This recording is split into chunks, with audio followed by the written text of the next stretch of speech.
Hello students, I hope you all are fine. Students, आप सभी ने एजेंट के बारे में पढ़ा ही है कि एजेंट क्या है, जो कि प्रिंसिपल के बिहाफ पर काम करता है। एक इंश्योरेंस एजेंट अपने प्रिंसिपल के बिहाफ पर लोगों से डीलिंग करता है, प्रीमियम को कलेक्ट करता है और अपनी पॉलिसीज़ को सेल करता है, और जो भी कोड ऑफ कंडक्ट है, जो भी प्रोविजंस हैं, उनके अंदर रहकर इंश्योरेंस कंपनी को बेनिफिट देता है। तो आज हम बात करेंगे कि एक इंश्योरेंस एजेंट बनने के लिए क्या क्या चीज़ें ज़रूरी है, procedure for becoming insurance agent. तो सबसे पहले हम बात करते हैं कि इंश्योरेंस एक्ट 1938 जो है उसके अंदर कुछ क्वालिफ़िकेशंस मेंशन है। आईआरडीए ने कुछ एक रूल्स एंड रेगुलेशंस बनाए हैं, कुछ एक सेवरल स्टेप्स हैं जो कि फॉलो करने पड़ते हैं जब भी आप इंश्योरेंस एजेंट बनना चाहते हैं। वो क्या क्या है? सबसे पहले हमें ध्यान में रखना होता है क्वालिफिकेशन। एक पर्सन जो है must have completed 18 years of age, 18 साल की उम्र उसकी होनी चाहिए। He is of sound mind का होना चाहिए, मतलब कि चीज़ों को समझने लायक होना चाहिए। जो भी कंपनी की रूल रेगुलेशंस हैं, प्रोविजंस हैं, उनको अकॉर्डिंग टू वो समझे। Then he must have passed at least 12th standard, कम से कम 12th स्टैंडर्ड उसने पास किया हो, 12वीं पास वो हो। इसके अलावा he must not be disqualified by any law, किसी भी तरह से डिसक्वालीफाई वो लॉ के अकॉर्डिंग पहले ना हुआ हो, ये भी बहुत ज़्यादा ज़रूरी है। तो ये क्वालिफिकेशन थी जब भी एक इंश्योरेंस एजेंट कंपनी में आता है एज एन एजेंट बनने के लिए, तो उसको ये सारी की सारी चीज़ों को ध्यान में रखना चाहिए और तभी वो एक एजेंट बन सकता है। तभी कंपनी जो है उसको एज ए एजेंट अपॉइंट करती है और एक्सेप्ट करती है। देन हम बात करते हैं सबमिशन ऑफ एप्लीकेशन की। अब ये सारी चीज़ें अगर उसके अंदर हैं तो वो एक एप्लीकेशन सबमिट करेगा। If a person fulfil the above qualification then he has to submit the application on a prescribed form. There are two separate forms, दो तरह के फॉर्म होते हैं, one for individuals and another for other than individuals in which applicants for licence are to be made. ज़रूरी नहीं है कि कोई पर्सन हो, कोई कंपनी भी जो है एक एजेंट की तरह काम कर सकती है। तो इंडिविजुअल के लिए अलग फॉर्म है और अदर देन इंडिविजुअल अगर कोई भी है तो उसके लिए एक अलग फॉर्म फिल करना पड़ता है। इसके बाद क्या आता है? Attachment of document. अब आपने फॉर्म भी फिल कर दिया है, then necessary document must be attach with the application for the licence. These documents are like, ये हो सकता है एज का प्रूफ, ठीक है, proof of age, certificate of minimum education requirement, कि आपकी रिक्वायरमेंट एजुकेशन क्या है उसके रिगार्डिंग। आपका जैसे 12th का सर्टिफिकेट होगा, चालान की कॉपी होगी, फ़ीस जो भी आपने भरी है वो वाली। देन ये सारी चीज़ें आपको अटैच करनी है अपने एप्लीकेशन फॉर्म के साथ। उसके बाद ट्रेनिंग की बात करते हैं। After that applicant must have to go for 100 hours training in life और general insurance business as the case may be from a recognised institute of IRDA. तो उसके बाद जब ये सारी चीज़ें उसने कर दी हैं तो उसको ट्रेनिंग लेनी पड़ती है और वो 100 आवर्स की ट्रेनिंग होनी ज़रूरी है। Then, if applicants want to become a composite insurance agent, then the training period is 150 hour. अगर वो ज्वाइंट इंश्योरेंस एजेंट बनना चाहता है, कि जनरल इंश्योरेंस में भी रहना चाहता है और लाइफ इंश्योरेंस का भी एजेंट बनना चाहता है, तो उसके लिए उसकी ट्रेनिंग जो है 150 आवर्स की होगी।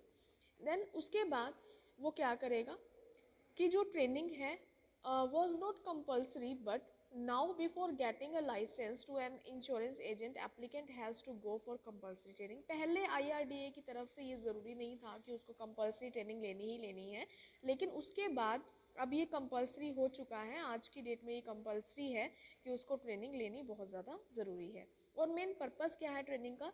Every insurance agent should become well familiar with the latest rules and regulation of insurance act and work accordingly.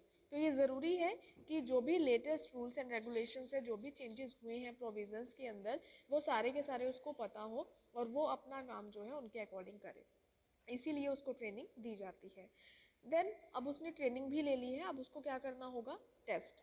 After training an applicant has to appear in written test. अब उसका एक written test होगा, he has to qualify that, उसको वो qualify करना बहुत ज़रूरी है।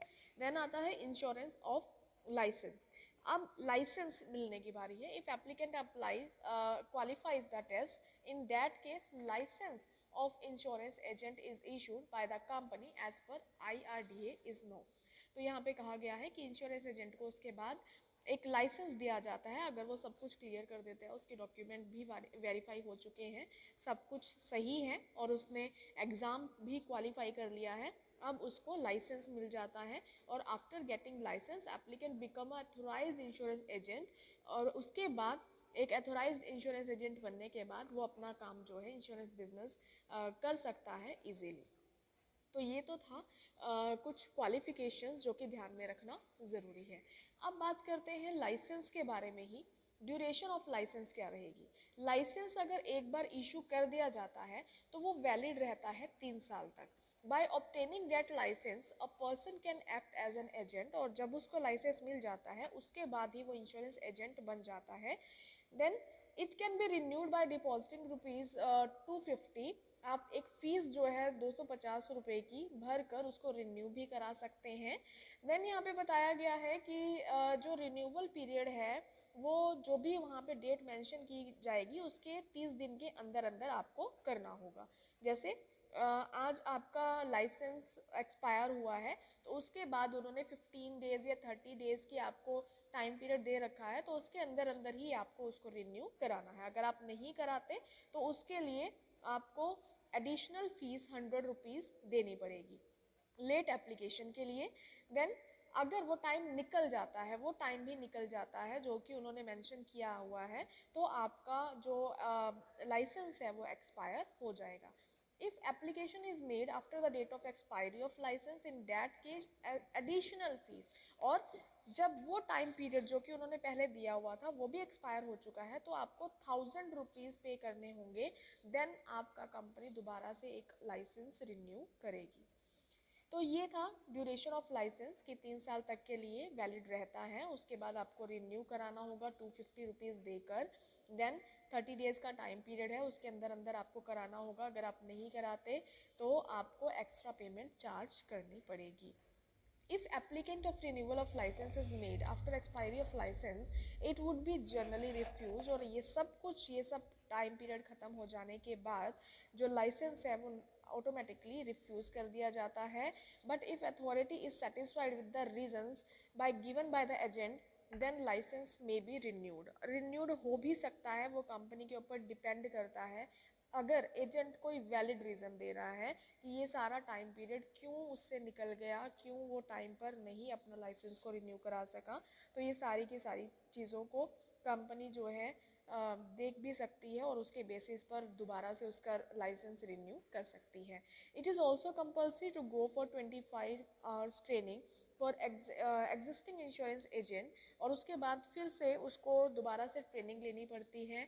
और ये अगर एग्जिस्टिंग इंश्योरेंस एजेंट है तो 25 आवर्स की ट्रेनिंग है, और अगर कंपोजिट इंश्योरेंस एजेंट है उस केस में 50 आवर्स की ट्रेनिंग उसको लेनी पड़ती है। और मेन पर्पस वही है कि वो जो भी अमेंडमेंट हुई है, जो भी लेटेस्ट रूल्स एंड रेगुलेशंस है उसके साथ वो फैमिलियर हो जाए। देन कैंसिलेशन ऑफ लाइसेंस की बात करते हैं कि लाइसेंस कंपनी कैंसिल भी कर सकती है, और किस किस केस में कैंसिल करेगी? अगर जो पर्सन है वो माइनर है, he is found to be unsound mind, और वो कोड के अकॉर्डिंग अनसाउंड माइंड का डिक्लेयर हो चुका है, उसको नहीं समझ में आ रहा है कि उसको कैसे काम करना है, क्या काम करना है, वो नई चीज़ों को समझ पा रहा है। Then he has been found guilty of criminal misappropriation और criminal breach of trust of cheating. अगर किसी भी तरह से उसने कोई फ्रॉड किया है और कोर्ट के अकॉर्डिंग वो उसके लिए गिल्टी है, और या फिर किसी भी तरह से प्रूव हो चुका है कि उसने वो फ्रॉड किया था, तो उस केस में भी उसका लाइसेंस कैंसिल हो सकता है। तो ये था कुछ एक पॉइंट्स जिसके अकॉर्डिंग एक एजेंट का लाइसेंस जो है कैंसिल हो सकता है। बात करते हैं फंक्शंस ऑफ द एजेंट, क्या क्या फंक्शंस परफॉर्म करता है एक एजेंट। सबसे पहले बात करते हैं कॉन्ट्रैक्ट की।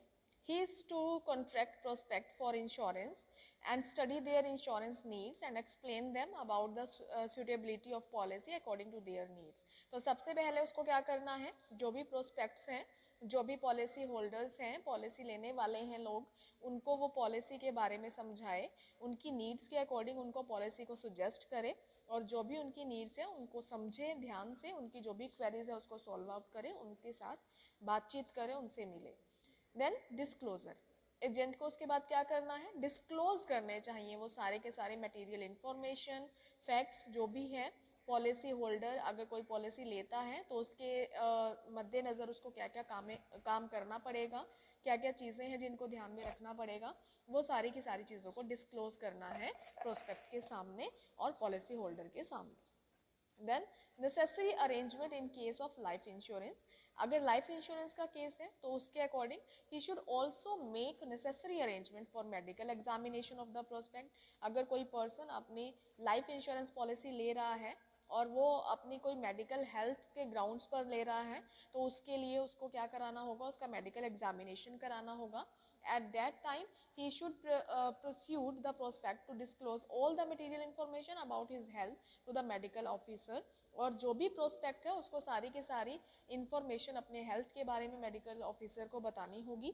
So that accordingly all formalities regarding medical examination should be completed, और इसके साथ ही जो भी मेडिकल एग्जामिनेशन के रिगार्डिंग जो भी फॉर्मेलिटीज़ हैं उसको वो कंप्लीट करनी होंगी। इसके बाद आता है complete formalities. He is to complete all the formalities for proposal of new insurance, अगर कोई नई इंश्योरेंस है तो उसके रिगार्डिंग उसको सारी फॉर्मेलिटीज़ कंप्लीट करानी होंगी। जैसे कि पहले उस पर्सन ने पॉलिसी नहीं ले रखी थी, अभी उसने फर्स्ट टाइम पॉलिसी ली है तो सबसे पहले उसको प्रपोजल फॉर्म फिल कराना होगा, उससे प्रीमियम कलेक्ट करना होगा, नई मेडिकल एग्जामिनेशन उसकी टाइम टू टाइम करवानी होगी, कलेक्टिंग प्रूफ ऑफ एज, उसकी एज, इनकम, ये सारी की सारी चीज़ें उसको अपने पास रखनी है एज अ प्रूफ। देन आता है proper service after insurance contract, अगर एक बार कंपनी के साथ कॉन्ट्रैक्ट हो जाता है, कोई भी पर्सन है उसने पॉलिसी ले ली है, तो एजेंट क्या करेगा कि उसका जो पॉलिसी होल्डर है उसके साथ एक कॉन्ट्रैक्ट बन जाता है, कॉन्ट्रैक्ट पक्का हो जाता है। देन उसको प्रॉपर सर्विसेज उसको देनी है, जैसे टाइमली अगर उसको क्लेम चाहिए, उसको क्लेम की नीड है तो उस टाइम पर उसकी सारी वेरिफिकेशन करके उसको वो क्लेम प्रोवाइड कराएगा, या फिर किसी भी तरह से उसको इंश्योरेंस कॉन्ट्रैक्ट के दौरान कोई हेल्प है तो वो सारी की सारी जो एजेंट है उसको वो हेल्प प्रोवाइड कराएगा।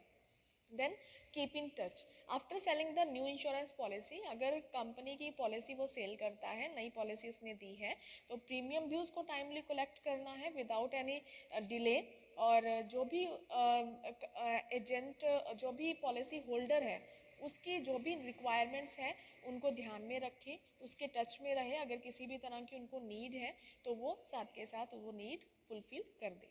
देन आता है guide, insurance agent must also guide his client time to time, जो इंश्योरेंस एजेंट है अपने क्लाइंट को टाइम टू टाइम गाइड करते रहना चाहिए उसको, जो भी प्रॉब्लम्स वो फेस कर रहा है उसके regarding. For example he is to ensure that nomination are made और changed if necessary as and when there is a change in the family, अगर फैमिली में कोई चेंजेस हुए हैं, उन्होंने पहले नॉमिनी जिसको बनाया था वो नॉमिनी नहीं रहना चाहते या किसी वजह से नॉमिनी को चेंज करना है, तो उसके रिगार्डिंग उसको time to time policy holder को गाइड भी कर देना चाहिए।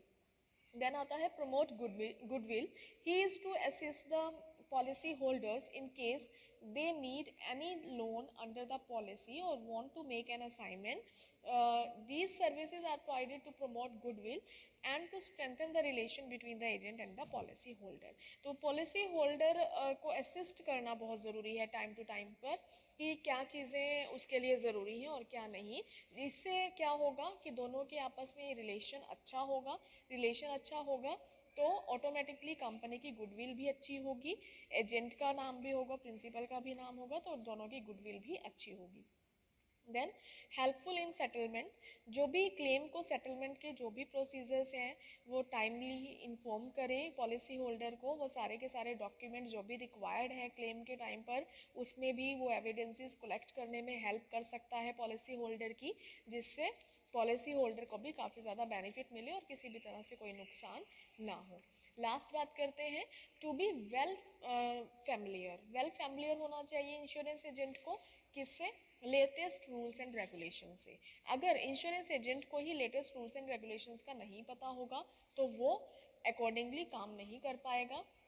By that his convincing power will improve and he can convince and pursue his client to get other insurance product, और अगर उसको timely नई चीज़ों का पता होगा, रूल्स एंड रेगुलेशन का पता होगा, तो उसके बेसिस पर वो क्या कर सकता है, क्लाइंट को नेक्स्ट पॉलिसी लेने में प्रस्यू कर सकता है, उनको हेल्प कर सकता है, उनको कन्विंस कर सकता है कि आप इसी कंपनी से नई इंश्योरेंस पॉलिसी ले सकते हो।